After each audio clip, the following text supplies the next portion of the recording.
Isang mapagpalang araw po mga kalingap at welcome back to my YouTube channel. At bago po yan, huwag po natin kalimutan laging suportahan ang adikain ng buong Team Kalingap sa panguna po ni Kuya Val Santos Matubang at Ned the Vlogs at Kalingap Rab. At ngayong araw po ay nandito po kami ngayon sa bahay ni Beyonce para mag-attend, masaksihan ang ribbon cutting. Abangan nyo po mga kalingap at ipo-full video natin ito. Ayan mga kalingap, grabe po. Nakikita po natin ang bahay ngayon ni Beyonce. Sobrang ganda na. Marami akong tao dito ngayon sa bahay ni Beyonce. Lalo po mamaya mas maraming tao mga kalingap.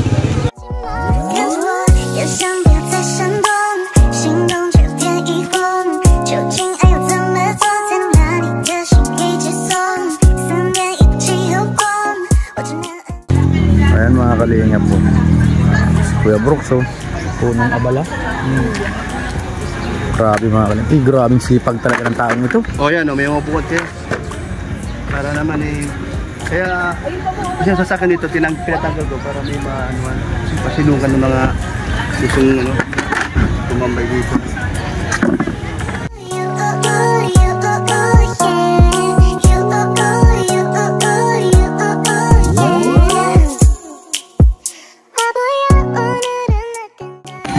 Grabe mga kalingap, ang haba ng pila ng sasakyan. Parang nandun ka lang sa Sorsogon Port. Ayan, may PNP din po tayo mga kalingap. For security yan. Ayan, for security. Yes. May army dito. May army pa. Dito po, may army pa dito. Dalawang tayo dito. Ito po, army cut. Dati ko sa Tigbinan. Huwag kang mag-alap dyan. Infantry Battalion. Diyan ka lang. Huwag ka dyan mag-alap. May doktor tayo. Kung sukaling mayroon pong himatay, may doktor tayo. Huwag mag-alap dyan, doktor lang. At baka ngayon pa lang, mayakin na kita. kompleto po talaga tayo mga kalingap. Pag hindi ka mayak, doktor lang. May ano din po tayo, may doktor din po tayo dito. May PNP.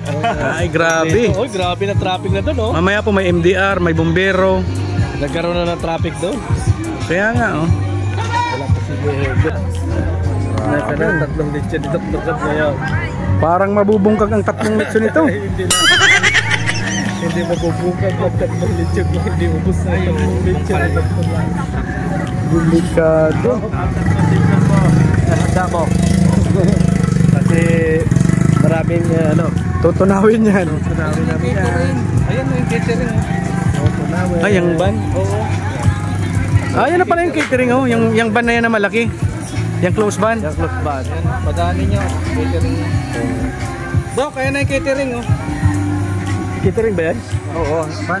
Ay, oo. Yan yung catering. Tabi kayo, tabi. United Frontliner. Ay, do not delay. Oo. Party list ba ito? Puro pagkain ng dala yan Party list ba? Party list.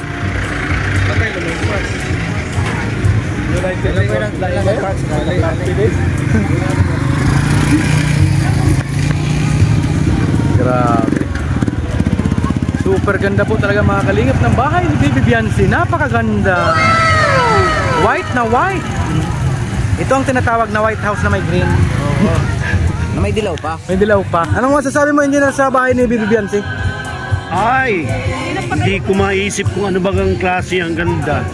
Bakit na mo ni Joy? Grabe ano? Ang ganda. Hindi, nadating pa lang kami. Grabe talaga. Sana all na lang masasabi ko kasi napakaganda. Langgana. Grabe talaga mga kalingap. Mapapasana all ka talaga. Basta mo lang yan. Grabe mga kalingap. Iba talaga pag Dr. Lab. Pinagkakaguluhan ng masa. Parang yan si Doc Ong. Oo. Parang parang sikat. Parang ganun siya ano. Iba lang nila. Si Doc Ong ay mga sinasabi nakakagamot. Doctor of Medicine. Oo. Ito Sa pag-ibig. sa pag-ibig naman po ito si Dr. Love. Grabe po talagang pag-ibig pandito. Pag-ibig na walang pundo. Pag-ibig na walang pundo, sabi ni Kuya Red. Ay, sus. Dito na po mga kalingap ang convoy ng ating governor. Ayan po ang ating governor, Dong Padilla.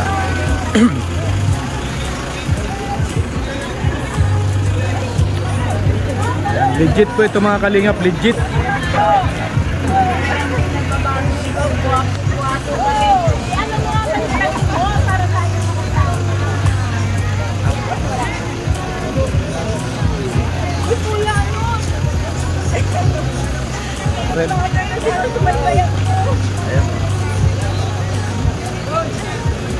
Ayan, bait talaga ni Gob. Siya pa yung naghawak ng camera.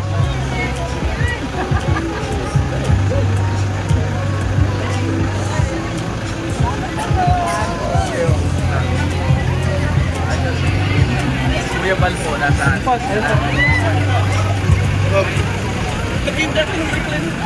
This is our governor. Ayan. Isa na lang po governor ka Kuya Bal. Kuya Bal, Vice Mayor. Ayan. Grabe mga kalingap. Vice Mayor. Ayan. Sarah. Vice Mayor ng Daet. Maraming salamat po.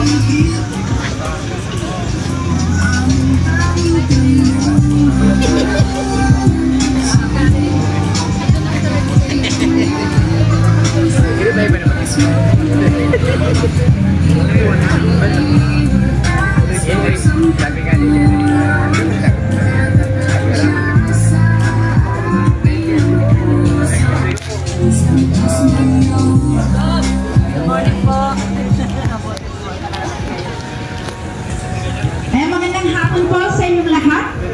Nandito po tayong lahat para i-witness po yung turnover and ang magandang umaga, magandang tanghali po sa inyong lahat kasi ang manunod po nito ay sa iba't ibang bansa.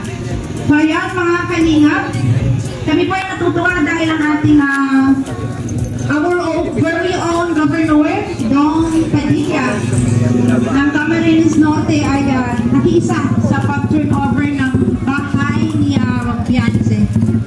Ayun, and syempre magandang tanghali din po sa ating Vice Mayor na si Vice Mayor Tony Sarion ng Daet.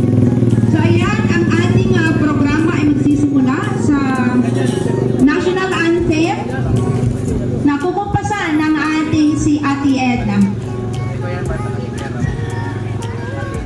Nasusundan naman ng opening prayer ng ating Ambassador Jay Morelo. So please remain standing after the Philippine National Anthem.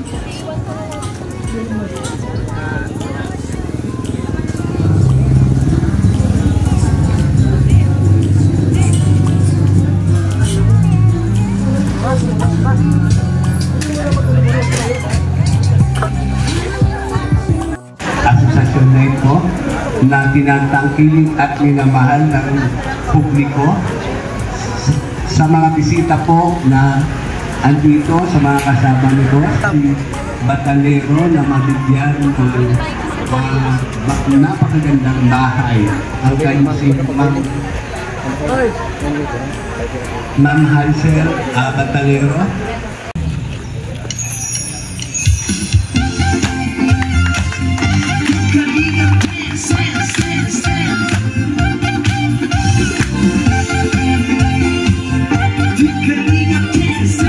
Sa kapwa at taong mahihirap, di alintana ang pagod at hirap. Salamat sa lahat ng sakripisyo nyo, Kuya Val Santos Matubang, Ate Edna, Kalingap Rap at Jackie, Kalingap Jason, Papadan, Daddy Philip, Brother Paas, Engineer Akor, Kalingap Edo, Kalingap Ian, Super Mac at Anggoy, Kalingap Bobby, Mr. J, Kalingap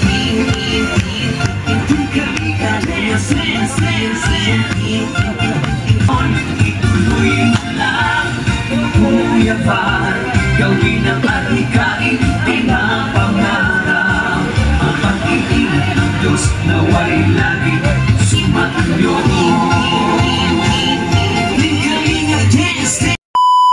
Sa totoo lamang po, sa lahat ng mga nandito at sa ating mga special na bisita, grabe po ang pinagdaanan ng beneficiary. Kasi bisita, hindi maganda ugaga, pinapawisan na, nakakaog pa yan, ano? Si Kuya Bal. At syempre, kayo sinabi ko, special po itong araw nito, kaya nandito po lahat nagsasama-sama. Pero sa pagkakataong ito, ating po munang napakinggan ang isang special na mensahe po mula sa ating what do you call this? Special na beneficiary. Ating scouter, ayan. Ating kalingap scouter. Well na po ako. Ito pong kalingap scouter nito, kumbaga bukod po sa team kalingap, ito pong taong ito ang naging tulay para mapakilala sa kaya Kuya Bal at sila Kuya Rap. At syempre po, dahil po sa kanya, napakalaking bagay na rin po para sa akin sa ating beneficiary. Syempre parang kuya, ama, kaya ngayon overwhelmed po siya sa nararamdaman niya sa ganito ba namang napakagandang biyaya na matatanggap. Kaya mga kaibigan, hindi ko na po matatagalin pa ang palaging emosyonan, ang mahal-mahal na ni Biancy, Dr. Love. Palakpakan po natin mga kaibigan.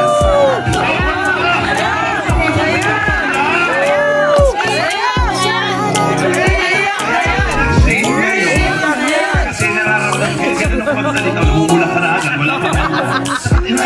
Parang tinanong ko yung governor na sa taong-pisan. Ito po ba yan? Okay, sige. Sa lahat ng mga nanonood, magandang gabi sa ating mahal na gobernador, sa kanyang mga kasamaan. Hindi po sila kilala, pero magandang gabi po sa kanilang lahat. Napakarutin po kanilang puso at kalooban na sa simpleng ribbon cutting ito sila po ay dumalo. So nagpakasalamat po ng marami ang buong Team Kalingap.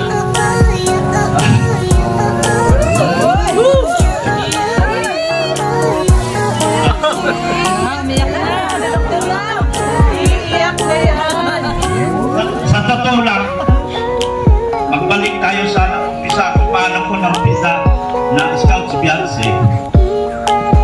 Sila po ay pamilya na walang-wala ko dyan sa Masalong. May sakit, magulang, nakikilabahan na nila at sila para lang mairaos ang kanilang buhay. Doon ako naawa kay Biancy. Sabi ko, napakaganda mo para magiging isang labandira ka lang. Hindi ka na magkakit. Sabi ko, susubukan kita hidang. Malay mo isang araw, may rekomenda kita ng Kalingap lang.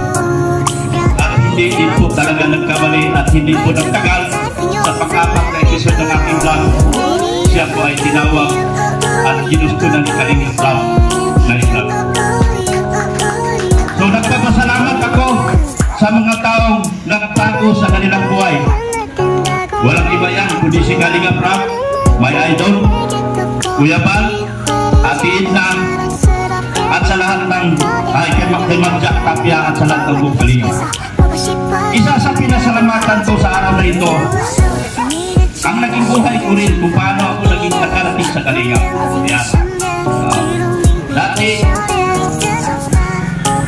pumunta ako ng daig, walang-wala, hindi ko alam kung anong plano. Ang asawa ko ayaw maniwala, yung anak ko, kaaway ko.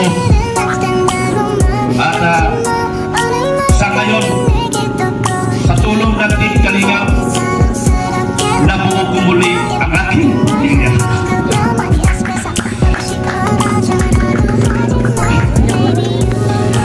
Anong araw, ayaw nang maniwala dahil sobrang galit niya sa akin. Dahil na tayo ay nalubog sa bisyo, nalubog sa hindi sa nais-nais na gawain. Pero, at maraming salamat talaga kay Kuya Bal, kay Atita, kay Kalingap Rap, dahil sila po ang nagbago sa buhay ni Dr. Love. At maraming salamat din po sa buong pamilya Pataliro na sana mula noon hanggang ngayon hindi sila magbabago, magiging katulad pa rin sila ng dati. Sila ay milyonaryo na. Maraming salamat po sa inyong lahat. Hindi ko na po pakahabaan, baka maubos ang luha ko, kunti na lang inipon ko, kagabi pa ako umiiyak. Salamat po na marami sa ating mga panahon.